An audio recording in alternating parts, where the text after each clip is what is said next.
Hi there, and welcome to Naturally Recovering Autism. I'm your host, Karen Thomas, and I want to thank you for being here, being a proactive parent, and getting the resources that you need to help your child get the optimum results in autism recovery. And there is a lot to know, and as you know, I've recovered my own son, and I've been through this journey myself, and it took me over a decade to figure it out. After being told that my son could not recover and that I should drug him and try behavioral therapies, but I didn't want to do that because of my natural background in craniosacral therapy. I knew that the brain could heal. So fortunately, like you, I went out and I gathered the resources that I needed, and I continued, and I didn't give up, and today my son's fully recovered, and now I want to be there to share these resources with you so you can get the optimum results for your child, whatever they may be. And I've created a free online workshop called The 4 Stages to Naturally Recover from Autism, and it's for you to learn what is necessary because it's much more than just diet. And I want to make sure you know everything that needs to happen for full recovery. Stage 1 is healing the gut. Stage 2 is natural heavy metal detoxification. Stage 3 is clearing the co-infections like mold, Lyme, strep. And then stage 4 is the brain support and repair. And these are all important factors, not just one alone. So I want to make sure that you're able to, I can explain that to you in this free workshop, and then you can register at naturallyrecoveringautism.com/free workshop, and that is available to you right now. So please take advantage of it. And I'm excited that you're here because, again, today we have a special guest with us, Dr. Beth O'Hara, and I'll give you a little bit of her background in a moment. We've had Dr. Beth O'Hara on before where we talked about mast cell activation, and we'll explain that to you again today because today's topic is on histamine sensitivities in autism. And now these are really, really important. They can be some of the reasons why your child continues to have physical health issues, especially things like skin rashes and eczema, etc., but also why they have behavioral outbursts of anger or they can't sleep. And histamines can be one of the big triggers, but you have to know when those things are arising. So we're going to give you some good background and some solutions today and explain all of that for you so that you can know more for your own child. Dr. Beth O'Hara is a functional naturopath specializing in complex chronic health conditions related to mast cell activation, including autism spectrum disorders, mold toxicity, histamine intolerance, and chemical sensitivities. She is the founder and owner of Mast Cell 360, a functional naturopathy practice designed to look at all factors surrounding health conditions: genetic, biochemical, mental, emotional, social, and environmental. She is a doctoral candidate in functional naturopathy through the New Eden School of Natural Health, and she holds a master's degree in marriage and family therapy and a bachelor's in physiology psychology. She is certified in functional genomic analysis, and she is research advisor for the Nutrigenomic Research Institute.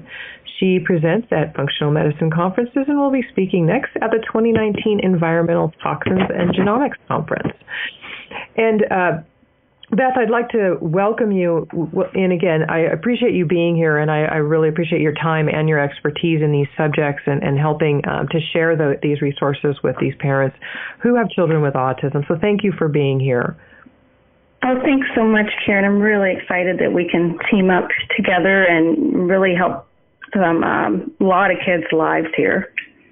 Yeah, absolutely, and make a difference because it is literally about life-changing results that can happen for children. So why don't we start from the beginning? Okay, a lot of people, and I will link to today's show notes at naturallyrecoveringautism.com/50. Today is show number 50. That's very exciting. But I do want to make sure that the links that we talked about are there. So if you're driving your car or you're out on a walk, that you can find the links there because I'll link to Beth's resources as well and our last episode on mast cell activation. So Beth, maybe as we're talking about histamine intolerance and explaining that, also just give a little bit of background on mast cell activation. Yeah, for sure. I'd be happy to go into that. How about we start with what histamine is? Okay. Okay, so our bodies naturally make histamine, and histamine is also found in many foods. And histamine is made in the body by mast cells, which is a type of immune cell. There's a couple others as well that make histamine, but mast cells are the best known. And histamine is a really important part of the immune response. So I want to emphasize that histamine is not the enemy, just like mast cells are not the enemy. So we need histamine for our bodies to work properly. And histamine is involved in opening the blood vessels so the white blood cells can enter to attack foreign invaders. It's involved as a neurotransmitter and helps regulate sleep. It's involved in the reproductive cycles and cardiovascular systems and the respiratory and digestive systems. So it's really critical in our bodies. But just like anything, too much of a good thing is too much, and so too much histamine can cause problems. So histamine intolerance is where the body has more histamine than it can break down. And there's two main pathways that we'll talk about in the body that break down histamine, two lesser known pathways. And if any of those pathways aren't working, histamine can build up to high levels and cause symptoms. And the way this histamine intolerance is related to mast cell activation syndrome is that those mast cells, again, release histamine, but they can also release over 200 different inflammatory molecules. Histamine is just the best known. So mast cell activation syndrome happens when the immune cells become overreactive, overresponsive, which can happen in chronic infections, chronic stress, toxicity. So a number of factors that can impact that immune system. So that mast cell activation syndrome is when the mast cells are overproducing inflammation in general, whereas histamine intolerance is an issue just with not being able to keep up with the histamine load and break it down. Okay, that makes perfect sense. So, when you get histamine intolerance, or what can cause it? What can be some of the reasons? And of course, we'll look at some of the symptoms as well that parents can look for. Sure. So there's a number of causes, and what's interesting is they're very similar to what can cause mast cell activation syndrome. And I want to back up and say that people can have just histamine intolerance, or they can have just mast cell activation syndrome. A lot of times people have both. So I often see in my practice when people think they just have histamine intolerance, they often also have mast cell activation syndrome, especially people on the autism spectrum. I frequently see both, and we can talk about that. But mast cell activation syndrome is extremely, extremely common with the autism spectrum disorders. So some of the things that can cause histamine intolerance are really high histamine diets, medications that block histamine enzymes, gut issues, and genetic issues. So we can get into more detail on those.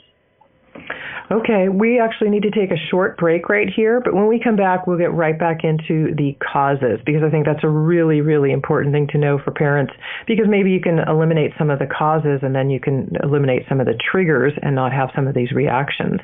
So you're listening to Naturally Recovering Autism. I'm your host, Karen Thomas. Stay with us. We will be right back. Have you ever wondered why some children recover from their symptoms of autism while others never seem to get any better? After 13 years of research, Karen Thomas has recovered her own son from his symptoms of autism naturally. She now shares how she did it with you in her free webinar so that you can have the right resources and knowledge to help your child. The definition of recovery is to regain health. Karen offers this to you in 4 stages: healing the gut, natural heavy metal detoxification, balancing the co-infections of autism, brain support, and repair. Register now for this free webinar to help you know what you can do to help your child to sleep better, be more calm, improve focus, and reach their fullest potential to live a happy, healthy life. Go to naturallyrecoveringalautism.com/free workshop, empowering parents with the resources to naturally recover autism from a mom. Hi there, and welcome back to Naturally Recovering Autism. I'm your host, Karen Thomas, and today we are talking with Dr. Beth O'Hara about histamine sensitivities in autism. And right before the break, we started to get into some of the causes. So why don't we start again with the causes in case somebody missed the first segment, and just maybe Dr. Hara, if you could just give us some of the general causes that we know are triggers for histamines, and what parents might want to look for. Sure. So let me give you, just thinking about people being in their cars and helping you visualize this. So I'll kind of give us a list of the causes, and then we can go into details on them. So some of the major causes are eating a really high histamine diet, issues with the histamine degrading enzymes. So that can be a genetic issue, or that can be where medications affect those enzymes. Low nutrient status, and I see that a lot with people on limited diets, and chronic infections, toxicity, especially mold toxicity, hormone disruptions, and stress, and EMFs. So that's a lot of root causes, and they're really similar also in mast cell activation syndrome. And then when I think about autism spectrum disorders, they're the same root causes that we see there. So it's all overlapping there. Yeah, and they're food intolerances, and most of our kids with autism have low nutrients because their guts aren't working properly, so they have poor absorption. So they're usually mineral deficient, et cetera. And then mold is one of the big triggers for autism as well, the mold biotoxin issue. And then you mentioned EMF, so why don't we go through these, like you said, individually, because they're all individually important. So can you give us a little background on each then? Yeah, for sure. So let's start with the high histamine foods. And because we're talking about histamine intolerance, I'm going to hone in here on high histamine foods. But when we look at mast cell activation syndrome, involvement with this and involvement with autism spectrum disorders, of course, we have other things like oxalates and glutamates that can be a factor. But if we're just looking at the histamine foods, I see a lot of people, on the autism spectrum often getting worse symptoms with the gut healing protocols that are out there. They use a lot of fermented vegetables and bone broth and things like kefir and kombucha. And I'm not saying that, those are bad or nobody should have them. If you don't have histamine issues, those are wonderful gut healing tools. But if you have histamine issues, they cause worse symptoms. And I got way worse myself when I started eating all of those foods. I started getting a lot of itching. My sleep got worse. I was getting increased inflammation. And this was back 15 years ago, before anyone was talking about histamine intolerance and mast cell activation. So it took a really long time for me to figure out that's what was going on. And one of the things that can be tricky about figuring out if your child has histamine intolerance is that the reactions can be delayed up to 2 days. So some people have immediate reactions, but some people it's about that histamine bucket and the total levels building and building in the body. And so if your child has bone broth one day but doesn't have anything for high histamine, they might be fine. But if the next day they had bone broth and some fish and some ground meat and some strawberries, then that might tip the bucket and make the histamine bucket overflow. So that's one of the things there is this high histamine consumption. And also in our modern society, we eat a lot of packaged foods. We eat a lot of processed foods. Meat might sit around in the grocery for several days, or even sometimes 7 to 10 days before we buy it. And so that the histamine levels in our foods are much higher than they used to be. So that's one piece. Then the next piece has to do with these histamine degrading enzymes. So I'm going to talk about the two major ones, which are DAO, and that stands for diamine oxidase, and then HNMT, and that stands for histamine N methyltransferase. And then there's two other pathways involving MAO and acetylation. But if we focus on these two major ones, so the DAO is made in the brush border cells of the gut. And anything that causes intestinal inflammation is going to affect DAO production. So this can be things like wheat and dairy or any other foods that are inflammatory to your child. So that's going to cause gut inflammation. That's going to affect that DAO production. Any kind of gut infections, whether we're talking about SIBO, Candida, Clostridia infections, some of the viral gut infections, anything like that is going to cause inflammation, affect DAO. And even digestive issues where we have lack of the right digestive enzymes, like not enough betaine HCl, or not enough of the fat-degrading enzymes or the carbohydrate-degrading enzymes, some of the pancreatic enzymes. This will affect DAO production. And so DAO is really breaking that histamine down in the gut before it can get through the intestinal wall into the bloodstream. And we need quite a bit of DAO to be able to keep up with our histamine. And then that other enzyme, HNMT, is involved with methylation.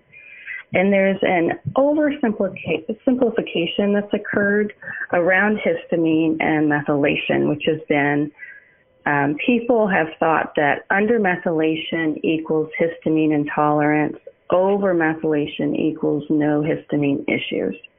And this is because methylation is needed to make that HNMT enzyme work. So if you don't have enough methyl donors, HNMT doesn't work. If you have a lot of methyl donors, so you're overmethylated, HNMT should be working better. But unfortunately, it's not that simple. So I see plenty of clients who are overmethylated have histamine issues, and it may be because of the DAO enzyme or some other factors. So we can't go with that simplification that's been out there for a long time. And I just want to really point that out because I had a client on the autism spectrum who he's 16, I think he's 17 now. And when he first came in to see me, it had been assumed that because he was on the spectrum, he must be undermethylated, and he was put on histamine raising supplements because of that assumption, and it wasn't true for him. So he was on high dose niacin and some other things to bring that histamine up. He was so agitated, Karen, he couldn't hardly sit still. He had to pace. He was just having major histamine reactions. His skin was flushing. If he just had a little scratch, it would be red and swollen. So when we switched those supplements, things started to calm down. Yeah, that's that. I even noticed that you mentioned fermented foods, and we can talk about foods in more detail in the show as well. But if I have even too much kombucha, I'll notice that it really affects me because I have the histamine sensitivity. So I just really limit my intake. And when parents come into my program, they're always thinking, should I give them a bunch of fermented foods? I'm like, no. Maybe you try a tablespoon and see how it goes. Yeah. Okay, we're going to take a short break right here. You're listening to Naturally Recovering Autism. I'm your host, Karen Thomas. Stay with us. We'll be right back. Hi there, and welcome back to Naturally Recovering Autism. I'm your host, Karen Thomas, and today we are talking with Dr. Beth O'Hara on histamines and histamine sensitivities for autism. And we have been talking through a couple of the causes before in the last segment, and it's important to know that this is not a cookie cutter approach. Like Dr. O'Hara, you were mentioning that one doctor assumed that a child needed more histamine because of maybe the MTHFR issue, and again I can link in methylation, and I can link in the show notes to these things as well, so our listeners have more information on those. But it's important to know you don't want to just be trying to raise up those histamine levels before you know better. And that's why we're giving you this background information. So the histamine-relating degrading enzymes that we mentioned, DAO and HNMT, can definitely be a big part of, especially the wheat and dairy and anything that causes inflammation, which I know I've got mold here on the list and we're going to get into, and I am a big proponent of these mold biotoxins have to be worked with. They are a big, big reason why a child will not recover from autism. They're one of those co-infections I mentioned in my 4 stages. So I'll link to another episode on that for you as well. But Dr. O'Hara, why don't we talk about, since we've kind of gone through the histamines, next on the list, you had mentioned low nutrients. And most kids with autism do have low nutrients and low absorption of their food because their gut's not working properly. So they're not absorbing the nutrition even if they're eating good food. So low nutrients would be next. What would you have to say about those and histamine sensitivities? So we know specifically that things like low omega-3 fatty acids, not enough saturated fat, low B6, low B12, dysregulated iron, and that's a whole topic on itself, is the iron regulation, and low copper. These are cofactors for these histamine degrading enzymes. Magnesium is big, zinc is a big one. And so if we don't have those, even if we don't have genetic variants in methylation or for HNMT or for the DAO enzyme, then people can have functional issues with those enzymes. And so that's why if we can check those micronutrients, I really like to check them. I know a lot of kids on the spectrum struggle with blood draws, so I don't ever want to introduce stress that way if it's the stress. But I do have some clients on the spectrum that can tolerate blood draws, so we try to get those nutrient statuses if we can. And if we can't, we can actually get some of those through urine. And really checking those and finding out what those statuses are. Yeah, I like doing, there's urine, saliva tests, various things that you can do for, depending on what you're looking for, where we can avoid a blood draw. And besides, we don't always get accurate results from the blood work, I find, as well. So the low nutrients, omegas, so of course, omega-3 fatty acids are very, very important for children with autism, and making sure that your child can absorb them properly as well. So do you have anything else to say about nutrients? Well, here's the trick with those omega-3 fatty acids is most people supplement with fish oils. And fish oils, one, have a problem with being rancid. There's a lot of controversy over labeling, and a lot of times fish oils aren't really what the label says they are. Sometimes they're contaminated with metals. So we have to be really, really careful there. Now, some people with histamine intolerance that don't also have mast cell activation syndrome, or if they have mast cell activation but don't have histamine intolerance, may tolerate some fish oil or some cod liver oil. But those fish oils are really high histamine. And that ends up being a tricky place to figure out, well, how are you going to support these omega-3 fatty acids? I have found a product that has been generally well tolerated if there are not allergic reactions to fish, and it's called SPM Active. It's made by Metagenics. I don't have any interest in the company or involvement with it. It's just what I found. There's something about the processing that's lower histamine. I have significant histamine intolerance and mast cell activation syndrome myself, and that's the only omega-3 product I've been able to get on board that didn't cause histamine reactions, and I'm seeing that working really well for people in my practice. Interesting. Okay, we'll have to look into it. Yeah, omegas, there are so many. I tell people to never just go to a store and just buy something off the shelf, because there are a lot of really bad and, as you mentioned, rancid omega products. And not all have the PCBs and the contaminants from the fish properly extracted from them, and then you can get more. So it's very important that you know that you have a good product with omega-3s. So let's talk about inflammation then. That leads us into some more inflammation aspects. And then you've got mold on there, and I know mold is a big chronic inflammatory response syndrome is its nickname.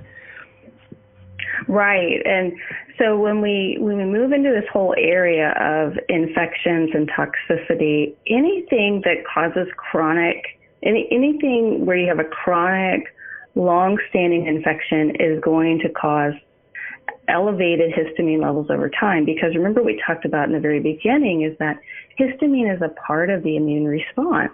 It's a really important part of the immune response. But our bodies are designed to have an acute infection, fight it off, recover, and then get a rest period from those high histamine levels. So it should be rising and falling as needed with the immune response. But when we have these low-grade chronic infections like Lyme, Epstein-Barr, cytomegalovirus, there's some of the herpes viruses like 6 and 7 that attacks the nervous system and the brain and some other types. Even candida and especially mold leads to this chronic immune response with chronic high histamine.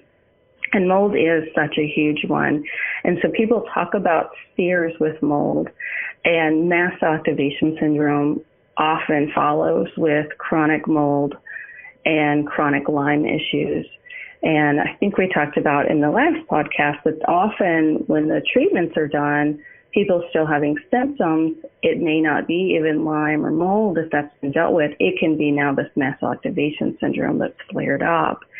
And all of those pathogens, so the bacteria, the viruses, the parasites, the fungal infections like candida and mold, they all produce toxins as part of their metabolic process, and especially when they die off. And so when you go into the killing protocols, you're going to get more and more toxin buildup there. And that toxic buildup, if it's not being addressed properly, so if the intestinal excretion isn't being addressed with binders and things that support the gallbladder, and the kidneys aren't supported properly, and the phase 2 detox isn't supported, then you can get these toxic buildups that make the histamine issues and mast cell issues worse. Yeah, it's really important to have binders in there and like I mentioned, supporting the liver and lymphatic systems. A lot of people, even with diet, will go in and they'll start correcting things or trying to, and they don't realize they've got to have things to support the detoxification systems before they're doing that to support the child's body so that you don't get worse reactions. We're going to take a short break right here. You're listening to Naturally Recovering Autism. I'm your host, Karen Thomas. Stay with us. Hi there, and welcome back to Naturally Recovering Autism. I'm your host, Karen Thomas, and today we're talking about histamine sensitivities and autism, and we have Dr. Beth O'Hara with us. And before the break, we were talking about the chronic inflammatory responses that can come from things like mold, Lyme, and even candida as it's dying off.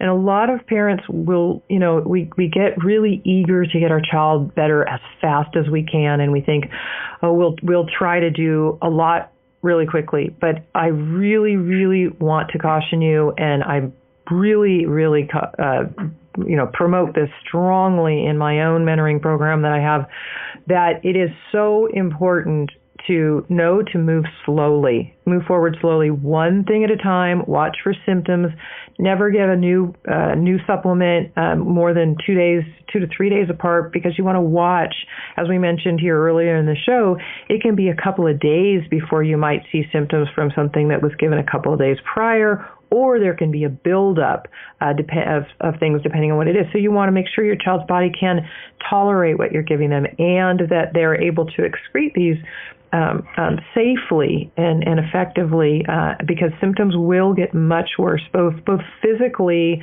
and behaviorally. And that's when sometimes parents go, this isn't working, or this is bad for them, I'm just going to stop everything, and then they just stop too. So that's the matter of is that happy medium, but it really is even less than medium. It's going as slowly as possible. So beyond the inflammatory pieces, and again, binders, liver support, lymphatic support, very, very important. Dr. O'Hara, you were also then mentioning things that are affected, or the hormones and how they're affected. And I noticed this with my own son, and many other parents that I work with also mention, as puberty approaches, especially for males, that just surge of testosterone really seems to take effect and I know that mercury in the system, it can be part of that. If there's heavy metal toxicity, it can make puberty so much worse. So how are the hormones then affected by the aspects of histamines?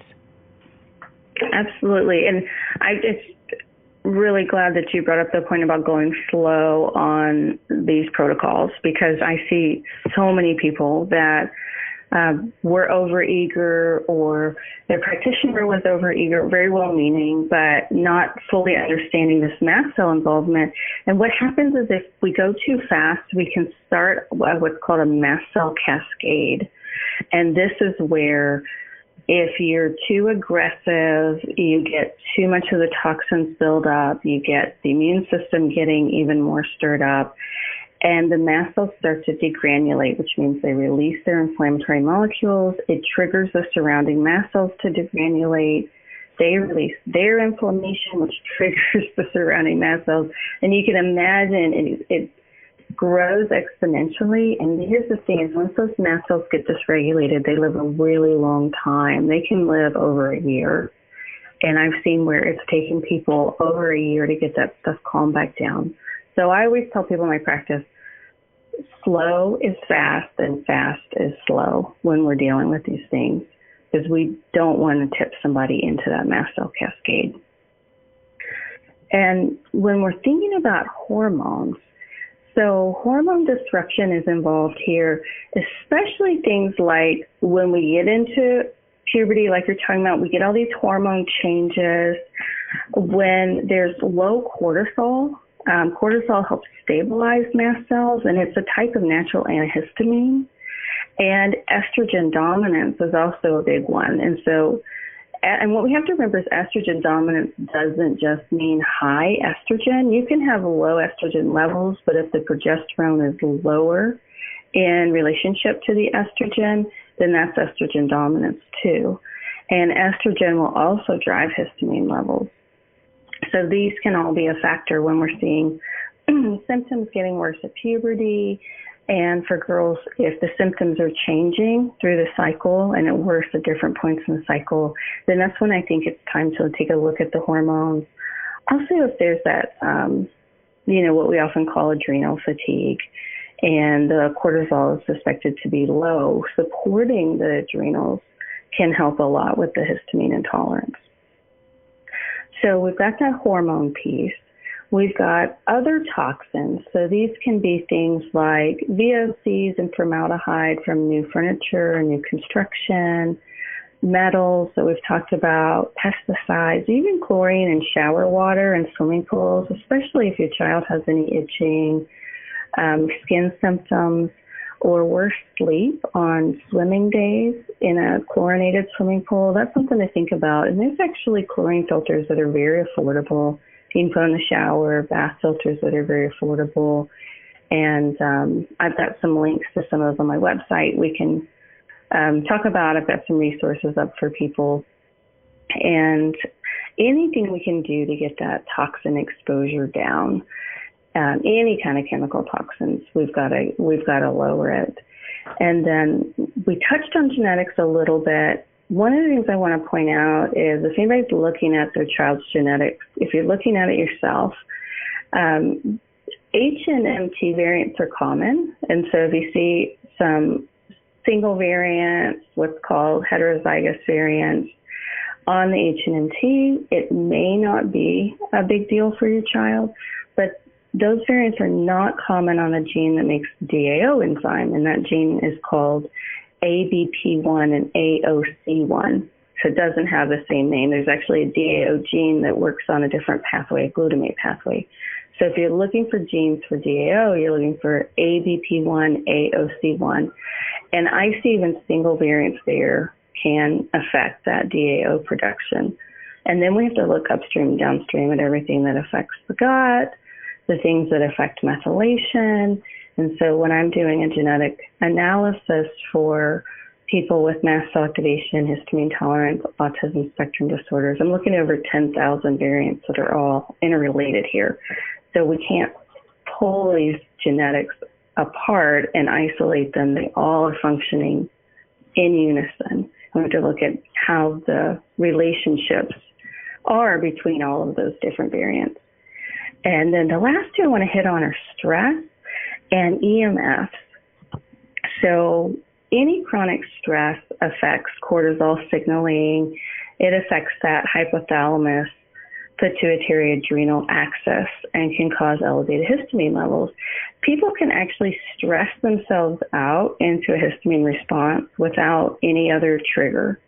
And I've seen that happen quite a bit, where somebody gets some bad news, they get upset, they start flushing, they might get rashes, they can start to have drops in blood pressure. And when your child has autism, the world itself is stressful. And so even though we don't want to isolate them from the world, whatever we can do to help them lower their own stress levels and cope with life makes a huge difference.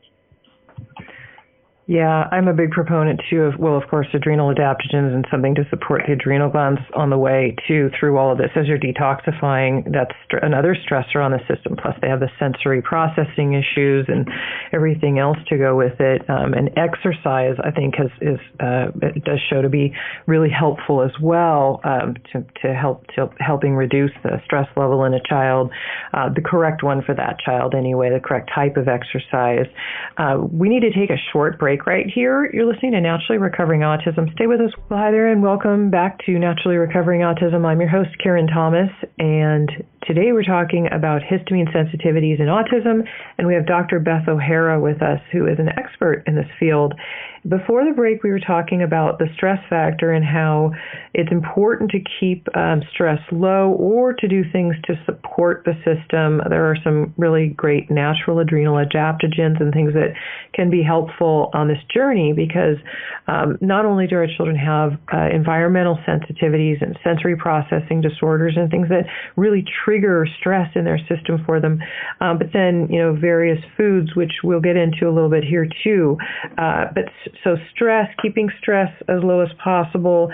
And then the last one we haven't mentioned, and I want to make sure we just at least go into it because I'm a big proponent of protecting yourself from them, are EMFs, electromagnetic field pollution. I've done 2 or 3 shows on EMFs, and I link to, I've done some intense research and found there's one product that I refer to, and you can find those at naturallyrecoveringautism.com/EMF to learn more about them because you really want to protect your children and yourself from electromagnetic field pollution. So, Dr. O'Hara, can you talk about how EMFs are affected by or create histamines or create problems with histamines? Yeah, absolutely. So there was a lot of suspicion that EMFs were causing mast cell degranulation. Dr. Theoharides, who's one of the world's top mast cell researchers, had done an unpublished study on this, and then someone published the research just this year showing that EMFs definitively are causing mast cell degranulation, especially in the brain, even just the amount of radiation that's coming off of a cell phone initiating a phone call. And so this is huge, and we're surrounded by EMFs constantly. I think this is one of the factors, along with toxicity, increased toxicity, along with our changes in our food processing, are why we have such an increase in the rate of autism, also things like certain cancers and other chronic disorders. So we have these things we're exposed to that we didn't have 100, 200 years ago. So the EMFs, I agree with you, are huge, and we have to think about Wi-Fi routers. We have to think about how often the child is on the device, and that's one of the things I love that you're emphasizing, and I work with too, is doing an EMF assessment to see how much exposure the kid's getting. Do they have a digital clock next to their bed? Are they sleeping with a tablet or phone plugged in next to the bed? Those kinds of things. It sounds really simple, but it makes a huge difference to change those for children that are electrically sensitive.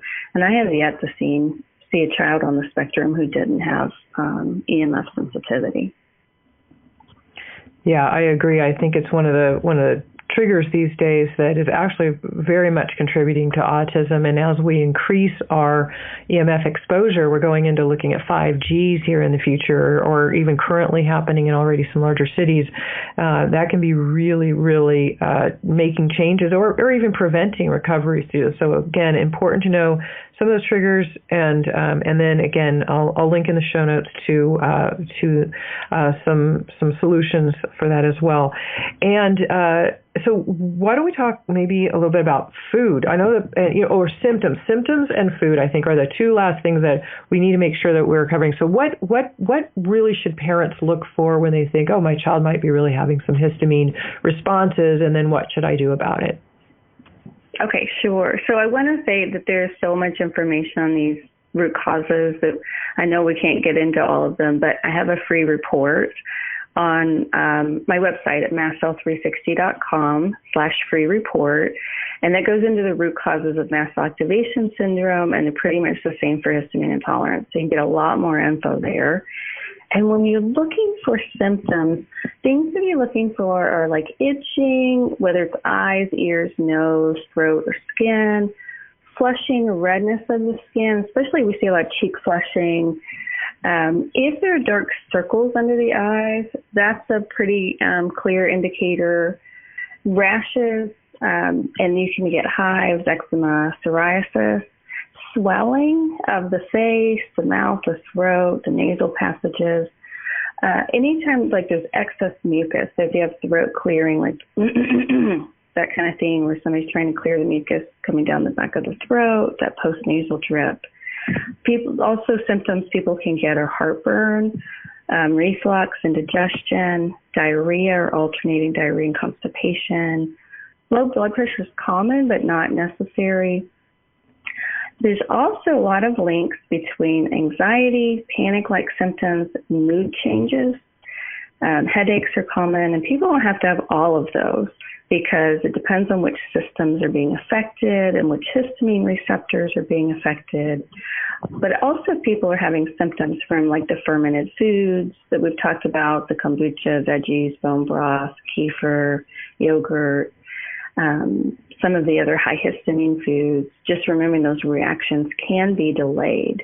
But if you're seeing any of those reactions, it's a good idea to check out, is this histamine intolerance or mast cell activation for your child? Because if it is, and again, I think it's what I see is everyone I've seen on the autism spectrum has this issue.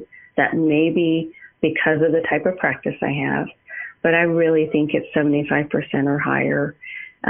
If not, just really the vast majority of everyone with autism spectrum disorders have this. There's so much research linking histamine intolerance and mast cell activation to autism. So when we go to the foods, some of the things that are really high histamine are leftovers that have sat for over 24 hours. So it's really good to freeze the leftovers. And it's pretty easy to do if you freeze them in individual serving containers. Salads, things like that, of course, don't freeze well, but they can be made fresh that day.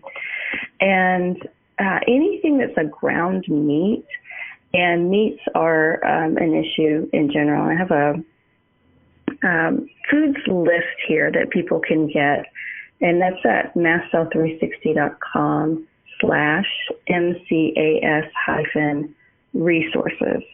And I forgot to send you that for the show notes, Karen, but I do have a really good food list there. The reason I made that is there's hundreds of food lists online, but they're not all based in research. And so you'll get a lot of confusing discrepancies, like this list says blueberries are okay, this list says blueberries aren't okay. What is it? So this list I have for people is based on that research. Okay, and I will definitely link to it in the show notes. Again, the show notes will be at naturallyrecoveringautism.com/50. We're going to take a short break right here. You're listening to Naturally Recovering Autism. Stay with us. We will be right back. Have you ever wondered why some children recover from their symptoms of autism while others never seem to get any better? After 13 years of research, Karen Thomas has recovered her own son from his symptoms of autism naturally. She now shares how she did it with you in her free webinar so that you can have the right resources and knowledge to help your child. The definition of recovery is to regain health. Karen offers this to you in 4 stages: healing the gut, natural heavy metal detoxification, balancing the co-infections of autism, brain support, and repair. Register now for this free webinar to help you know what you can do to help your child to sleep better, be more calm, improve focus, and reach their fullest potential to live a happy, healthy life. Go to naturallyrecoveringautism.com/free workshop, empowering parents with the resources to naturally recover autism from a mom who's done it. Hi there, and welcome back to Naturally Recovering Autism. I'm your host, Karen Thomas, and today we have Dr. Beth O'Hara with us, and we're talking about histamine sensitivities and autism. And I will be linking, because there's so many things that we have talked about in this show, between mast cell activation and mold biotoxins, and then, of course, this list for foods, of histamine-related foods. I will link to everything in the show notes. Again, they will be at naturallyrecoveringautism.com/50. So we have just a few minutes left here, and I'd like to ask you, Dr. O'Hara, what can parents do? What would the next steps be? What are options?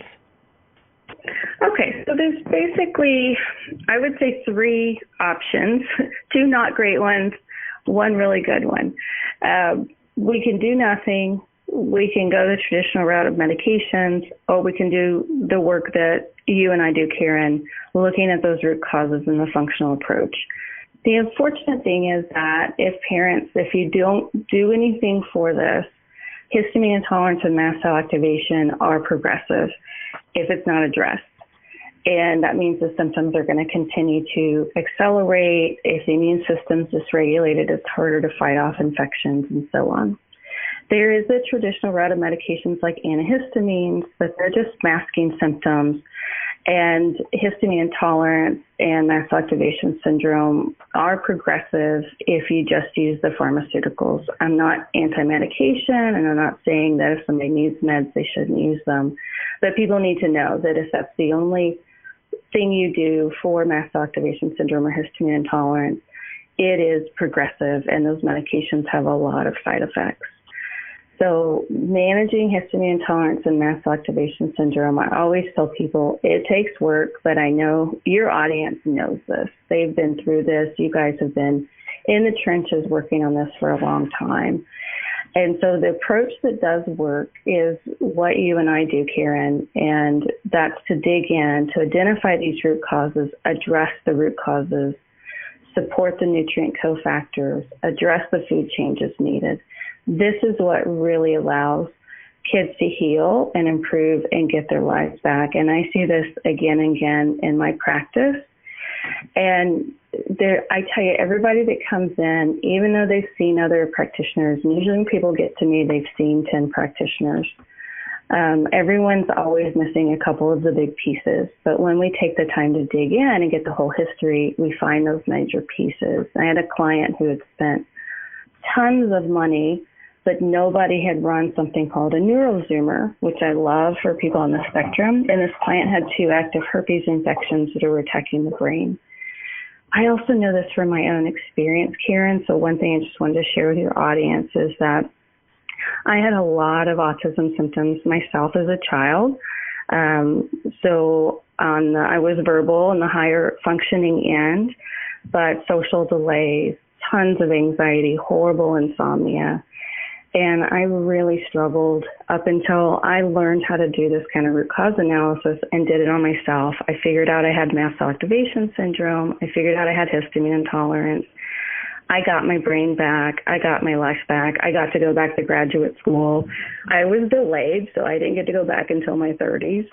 But I got back, I'm functioning, I'm fully functioning, whereas in my 20s, I wasn't really functioning. And as a teenager, I was really struggling. And so I feel like if we find these major puzzle pieces for your kid, then they can get better. And that's what it's about, is not giving up, continuing to do the work until you put all the puzzle pieces together. And I see that over and over in my practice. That's what worked for me to heal. And I just see such amazing improvements with this kind of process that we're both doing, Karen. And outside of really significant physical brain damage, I really think everyone can improve if we just unlock the right keys to what those root factors are for them. I totally agree, and I thank you for sharing that with us. I know for a parent listening, it's really encouraging to hear positive stories, and you have your own, having gone from having trouble being able to think or focus in a classroom or struggle to going to grad school and now having a normally functioning life. These are the types of things that can happen for our kids. It did happen for my own son as well. It's not that there's a low IQ IQ, or they just, or aggressive. And I hate to even mention it, but these horrible incidences of these shootings and things that are happening today. This past week there were some, and these kids have been put on these psychotropic drugs that cause them to just go out of their minds. If they could just get the help that they needed naturally and really work with these symptoms, these not just the symptoms but the causes, and that's everything that I'm about, is finding what is the root cause and then helping our kids with it so that they can be calm and enjoy their life and live a naturally fulfilling life as they deserve as well. So we're out of time today. Thank you so much, Dr. O'Hara, for being here with us. I greatly appreciate it. Again, all the show notes will be at naturallyrecoveringautism.com/50. And we're going to be here next week again. Please stay tuned or come back. We hope to have you back and continue to help you out with your child and on your journey. And again, you're listening to Naturally Recovering Autism. I'm your host, Karen Thomas. Thank you so